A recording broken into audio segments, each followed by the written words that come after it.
This is an examination of the hidden human condition. This is the Hidden Killers podcast. With Tony Bruschi.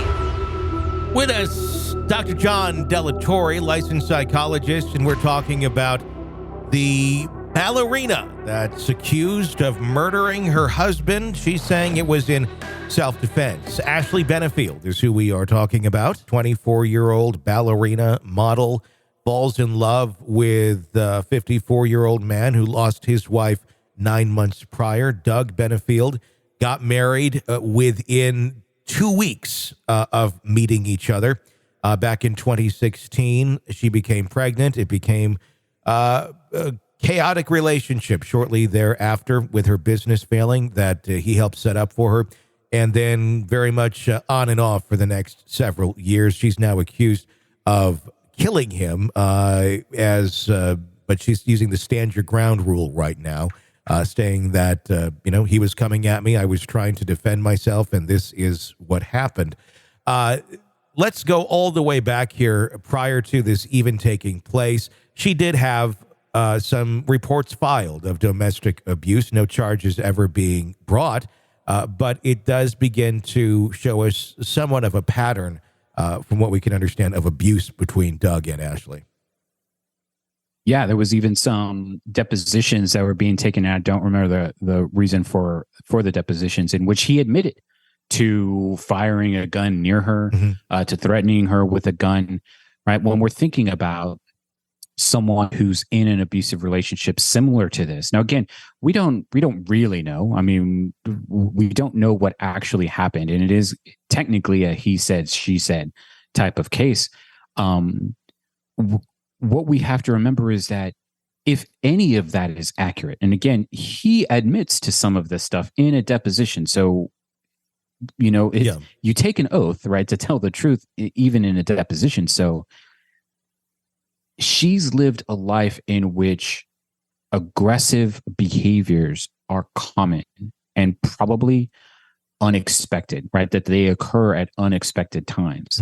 And so it can make someone jittery, and it can make someone believe that they need to walk on eggshells. And if she's trying to protect herself, I mean, she's trying to leave, right? I guess he's there to help her move, which is, again, weird. But I think it's part of the context that we find a lot of people have a misunderstanding when it comes to domestic and intimate partner violence. Why doesn't the person being abused just leave? Because you can't, because it's not that simple. And in some ways, it's much more dangerous if you do leave. And here's a perfect example of that. Often we see the abusing person ends up killing the abused person. But it's also possible that the abused person, finds that enough is enough at some point, and finds that they are finally able to do something, that they're able to have agency. And so they end up killing the abuser.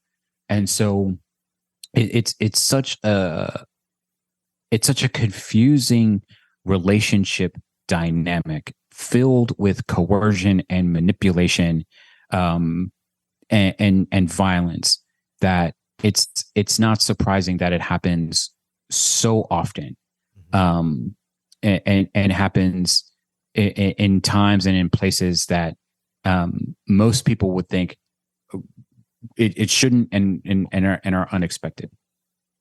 Very much so. The fact that he did admit to some of those things in a deposition is something that he did several years ago. I think anytime you're in a relationship and one of the partner pulls out a firearm and discharges it, whether it be at you or somewhere in the vicinity, that is going to stick with you. And you're going to now view any possible confrontation with that the other is capable of pulling one of those out and possibly using them, I would think, which I think almost leads to an even easier understanding of why maybe she had to do what she had to do. There's some arguments being made that in the past she had made an allegation of poisoning. The judge in that case told her that based on the story that it did not possess a centilla of truth. Unfortunately, without more specific information or details, it's hard to fully put that into context as to why the judge said that or why he would think that, considering there had already been charges against, or not, or there had been accusations against Doug. Why are we looking at something where maybe there was a little bit back and forth of abuse on both sides, or accusations on both sides that weren't always the truth? Or is this just a bad judge that is not believing a victim?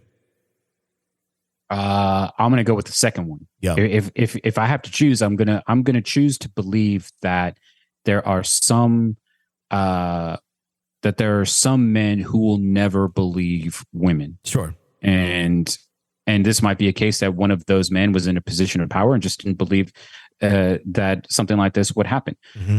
Is it possible that she lied about that thing? We live in a world of infinite possibilities. It's probabilities that are finite. And I think that could she have lied, or could she have embellished? Sure. But I think it's more likely that he just didn't believe her. Sure. And even if she was embellishing, there's another thought here, that the difficulty of being taken seriously and looked at and actually heard.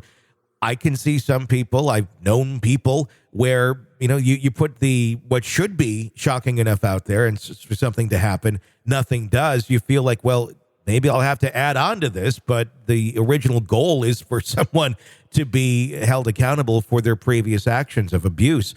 But sometimes maybe she felt the need to add into it to get the attention that she needed. And that's certainly possible, and certainly something that a lot of women have to deal with, this idea that they're never going to be believed. And what's worse is that the moment that they try to do something to get someone to believe them, that's the thing that that's the thing that society or whoever is going to hang their hat on and say, see, you lied. Yeah. So I can't believe anything that you say.